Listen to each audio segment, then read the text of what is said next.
In this video, Konstantin Kisin contends that we are being misled about economic growth and population decline, emphasizing that transparency is essential before addressing these issues. Kisin, a writer, social commentator, comedian and co-host of the free speech podcast Trigonometry, frequently appears on British and American television and radio programmes such as Question Time, Good Morning Britain, BBC Breakfast, Daily Politics and many others. John Anderson, who is seen discussing this topic with Kisin, is the former Deputy Prime Minister of Australia. Let's dive into the video. We've got problems we're not even prepared to be honest about, and let's actually spell some of them out. Number one is we keep being lied to that we have a growing economy. We don't.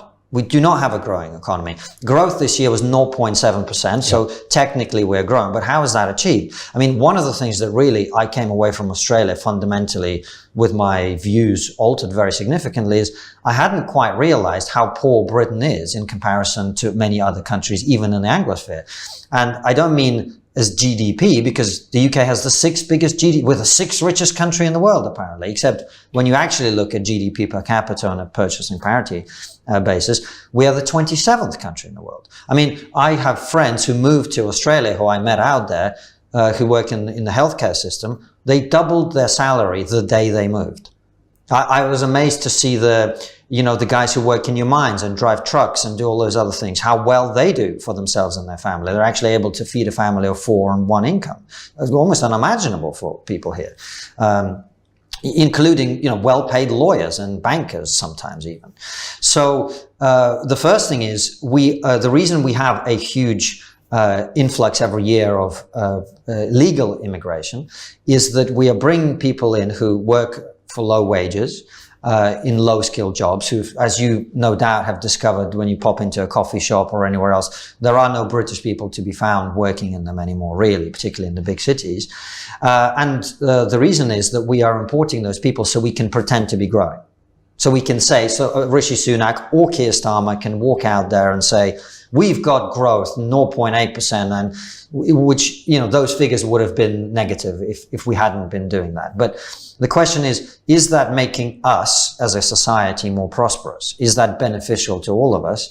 I remember somebody was telling me about a politician who went to a strawberry farm and said, well, what would happen if you didn't have the cheap labor? Because this is what we keep being told, we bring people to do the jobs that we need to do. And he said, well, we'd automate, we'd get machines to do this job. And that's how you increase productivity.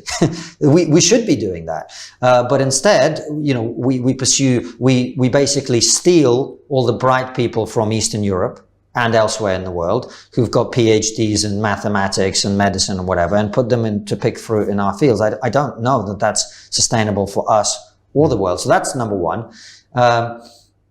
Number two is we have an aging population and a unrestricted, unlimited commitment to taking care of that population in terms of health. Without any way of funding that as that continues to spiral out of control. So our healthcare costs are rising. The message people are being told is, well, it's the evil Tories, they just don't care about people. When the fact is that the demographic trends are such that is either we're going to spend half our income on healthcare, and we're already well on our way towards that, or we're going to have to do something creative about that, which is, to have some kind of combination of insurance or copay or something. We're going to have to do something. But again, we're just being told that this is an ideological issue, when in fact it's a practical one.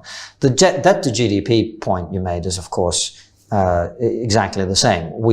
Our debt is greater than our GDP at this point. So when you have a government like the Labour government come in, they'd like to borrow and spend, but they increasingly can't.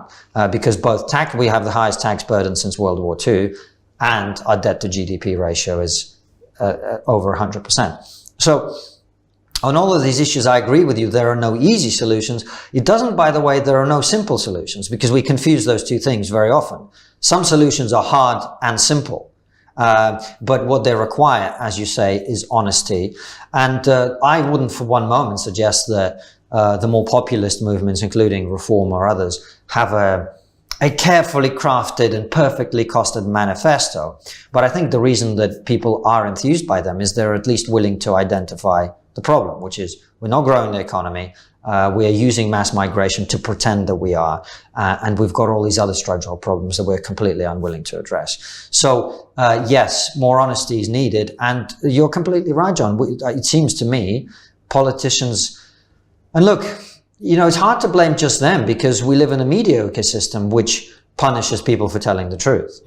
And that's a massive worry to me because, take the case of Sola Braverman. I don't agree with everything she says, but she was sacked from government for telling the truth about two-tier policing, about the fact that we had marches in which people were chanting for jihad and nothing was being done about it, about the fact that the government under Rishi Sunak was unwilling to tackle the small boats in the way that it should have been, etc., etc., etc.